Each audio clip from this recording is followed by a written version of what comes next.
আজব চোর বটে, স্কুলে ঢুকে একের পর এক আলমারি ভেঙে চুরি করলো খুচরো পয়সা। যদিও স্কুলের আলমারিতে ছিল সরস্বতী ঠাকুরের সোনার উপর গয়না, সেই গয়নায় হাতই দিল না চোর। এমন আজব কাণ্ড ঘটেছে বোলপুরের একটি স্কুলে। ঘটনাটা ঠিক কি হয়েছে? বোলপুরের শৈলবালা উচ্চ বালিকা বিদ্যালয় 14টি আলমারি ভেঙে সরস্বতী ঠাকুরের সোনার গয়না, রূপোর গয়না ফেলে দিয়ে মাত্র কিছু খুচরো পয়সা নিয়ে চম্পট দিয়েছে চোরের দল। স্কুলটি বোলপুরের নিচুপট্টি এলাকায় অবস্থিত।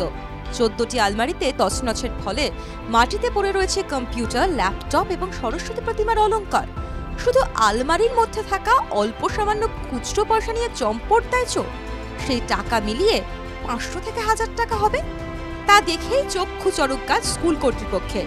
শুধুমাত্র এই কত টাকার জন্য কেউ কেন এত পরিশ্রম করবে?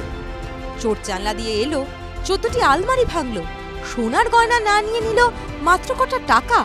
তবে কি টাকা পয়সা নয়, চোর এসেছিল গুরুত্বপূর্ণ নথি নিতে। অফিসে কম্পিউটারের পাশে যে জানলাটি, দুটি কম্পিউটার আছে, একটি কম্পিউটারের পাশে জানলা রড কাটা হয়েছে এবং সেখান থেকেই মনে হয় কেউ ঢুকেছিল।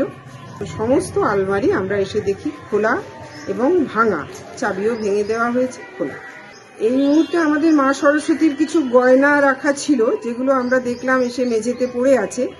টেবিলের উপরেও মা সরস্বতীর একটি মুকুট রয়েছে, আর ল্যাপটপটাও ছিল, ল্যাপটপটাও টেবিলের ওপরেই নামানো আছে। তো এই মুহূর্তে তো আমরা কিছু বুঝতে পারছি না যে মানে গয়নাগাটি বা ওই ধরনের কিছু চুরি হয়েছে কিনা। তবে কিছু পয়সা, খুচরো টাকা পয়সা কিছু ছিল আমাদের, সেটা কতটা হবে সেটা ঠিক বলতে পারছি না। ইতিমধ্যেই বোলপুর থানাকে একটি অভিযোগ জানানো হয়েছে। পুলিশ তদন্ত শুরু করেছে। টিভি9 Bangla digital.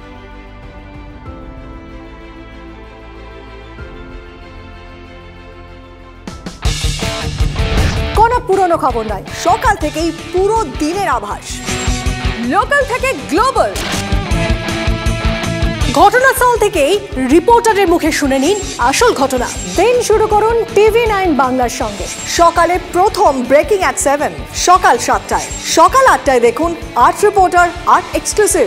News express at 9 দেখুন সকাল 9টায়। 10 খবর, 10 রিপোর্টার অন দ্য স্পট সকাল 10টায়।